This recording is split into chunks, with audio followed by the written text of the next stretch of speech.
time for a few words with Boy George. George, welcome tonight. Now, you've been spreading yourself over almost every chat show that is in existence over the past few weeks. You cheeky bugger. I only did 2 chat shows. I did Wogan and I did Donahue. And actually, the Donahue thing was for America.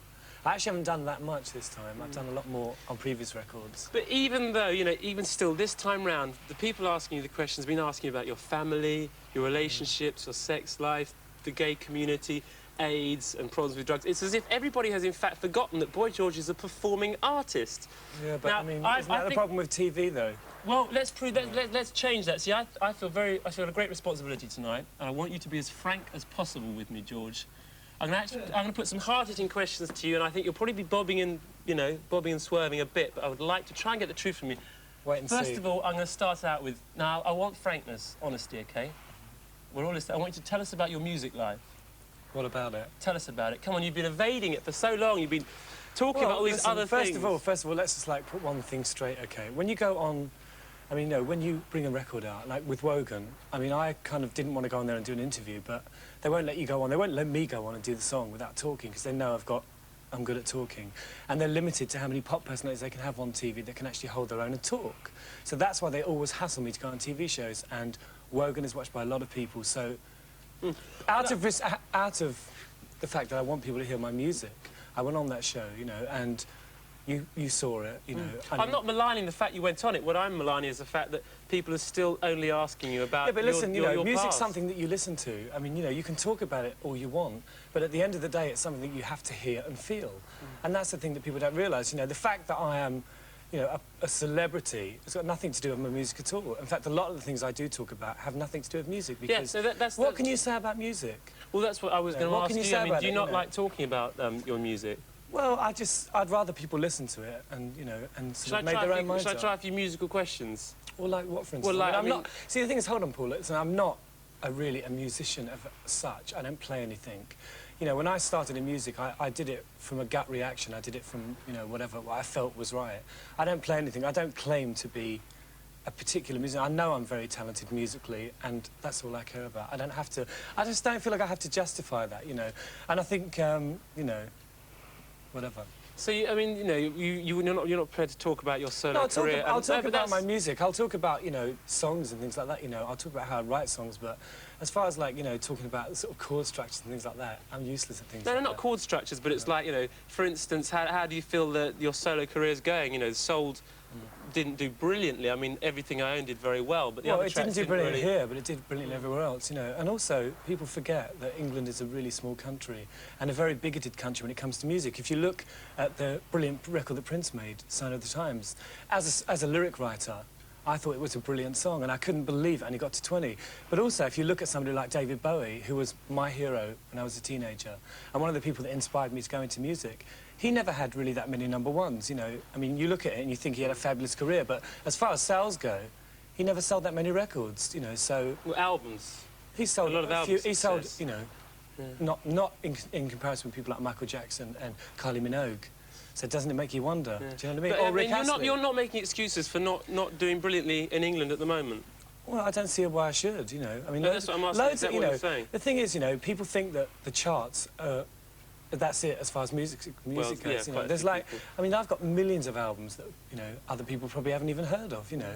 So, I mean, you know, it's not, you know, I just don't think you can worry about it, because the thing is, after you've made your record and, you know, you've designed the sleeve, doing all the things that you can actually have a say in, the rest of it is crap, bullshit. It's got nothing to do with it. Do you find that music isn't... I mean, you obviously, as I said, you're a very good chat show guest, and you speak out, and you're sort of like... You seem to be a representative for so many things now. Do you find that music is not a mouthpiece for you, then? And that, you know, sitting there and talking, you know, in front of the cameras is where you really say what you want to say? I don't know whether it's more important, but I think that, you know, the people that... My fans, you know, and I have, you know, a certain amount of really hardcore fans, they listen to the records, and that's why they're fans. They're not just fans because I'm a good talker. That's an added thing, you know. And hold on, you know, when I used to listen to David Bowie albums and Mark Bolan albums, I felt involved, and that's the kind of involvement I want. I don't want to be written about in The Enemy. I don't want to be told I'm a genius. You know, I know what I do as quality, and that's all there is to it. So the new one, for instance, Tense Nervous Headache, is that at all autobiographical? All my records are autobiographical. All my songs are about, you know, my situations. All my songs are Culture Club. Most of them were about John. You know, they're just about my love life, my relationships, about me, you know, and they can apply to anybody. So you put out the record and you don't give a monkey's really where it goes in the charts or what happens. What can you do? UK? What can you do? You know, can you like? I mean, you know, you're limited. I mean, everybody has to come on TV and promote their records. I mean, you know, you make a video. How many places can your video be shown in England? And MTV is like, you know, the whole thing is it's a hierarchy. It's a mafia. You know, the whole network. The whole media network is like a mafia, you know, and if you don't fit in and you don't do certain things, you don't get played. And that was, you know, a fine example of that was Clause 28. People didn't want to support that. Well, this is what I was going to say. I mean, you have always, you know, you've supported the media. You will do the chat shows, and the media loves you in that sense as a chat show guest, right? Your face is always amongst the thousands at any charity event, and yet when you came out with Clause 28, did you feel that the support was reciprocal, shall we say? Well, I think people support things that are safe. You know, if they feel a little bit awkward about it, then they'll ignore it. I mean, and also a lot of the daily newspapers, they really support Margaret Thatcher, so they didn't write about it. It wasn't even the shock value of it wasn't important to them because they didn't want to talk about it. But there was so little shock value to it. Well, not to you or I or to anyone with a brain, but to other people, they thought it was, you know, when I did, for instance, I did an interview for the radio and the guy basically told me I was an idiot for doing it. He said, you know, why are you doing this? You don't need to do things like this. You could have an easy life, basically, and that's what people think. People just think you're crazy doing things like that. But going back to, you know, your music now, and as we said, you know, fans listen to the albums, you don't necessarily need to talk about it or prove it to anybody, but like the new single, are you very, very happy with that? Because people have said to me that they think it just lacks, you know, Culture Club was when Boy George was really performing. Well, that's just one opinion, isn't it? Well, no, OK, a few opinions, but, you know, this is what I put to you, but Boy George as a solo artist has not yet found it, not... Well, when Do You Really Want to Hurt Me came out, they said it was like, you know, a shallow comment with a weak underbelly, and they said it would never, and said, ignore the airbrush sleeve, it'll never work. You know, so, I mean, what people say about records is irrelevant. It's whether... I mean, you know, and who are these people anyway, you know? I mean, who are they? It's like, you know, I don't make records for, like, trendy club people in London, you know. All those people, you know, say things like that to me, or don't like your record, you know, whatever. But, I mean, you know, that's... I think the record's really good. I think it's a good record.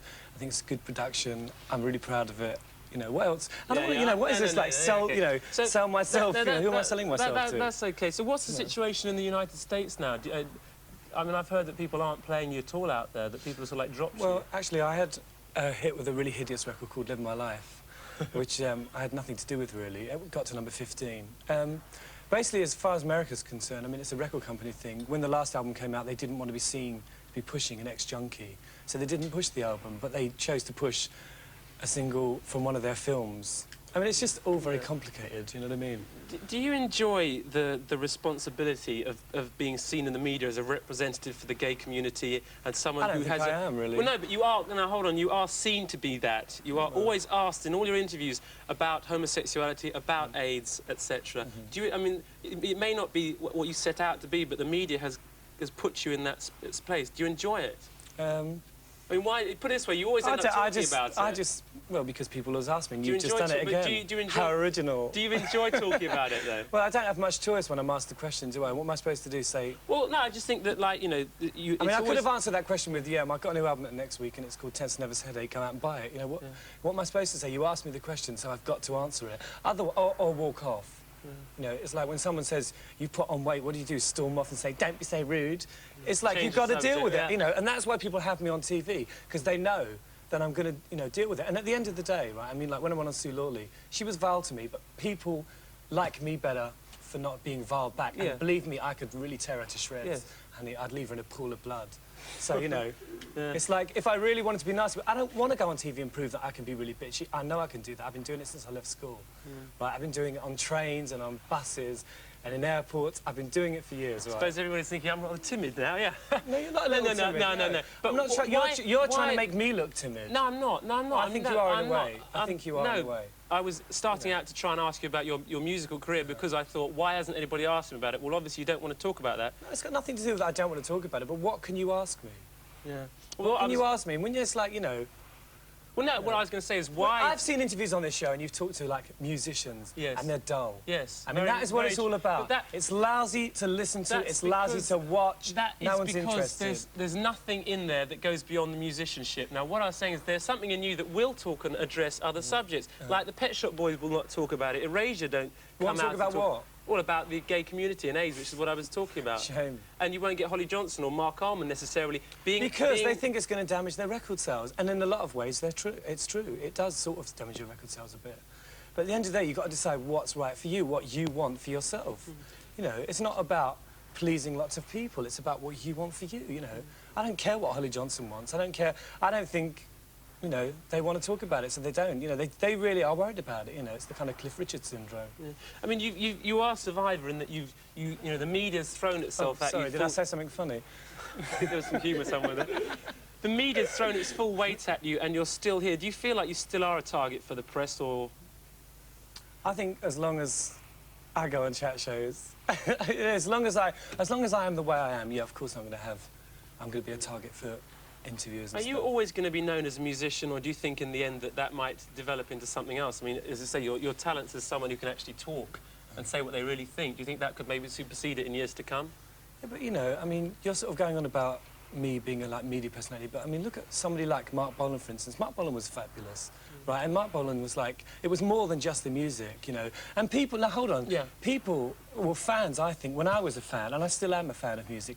I wanted more, you know, the music was one thing, but if I didn't like the person, I mean, you know, I wouldn't have gone and sat outside Mungo Jerry's house, but I did sit outside Mark Bolan's, and I sat outside Bowie's house. So what we're talking about is, like, being yourself, you know, and I'm myself. I'm like this with anyone. I'm not. Well, George, I'm not like this just because I'm on TV with you, Paul. No, I know. I know. You proved and yourself. look how your confidence has grown in the last few weeks. Well, since exactly. I I'm not so, sweating you know, this time, am no, I? but you've changed. You know, you've changed. You've got yeah. really confident in your job. You know, so maybe you're becoming part of the, you know, the machinery. yeah, exactly. Not, yeah. Well, anyway, you proved yourself to be an excellent chat show host once again, because we've overrun and lost Michelle Shocked for this week. She'll be back next time. Anyway, George, good to see you in here again. Thanks a lot. And cheers. whether you like it or not, good luck with the new album. Coming up on Night Network, we have next Wednesday.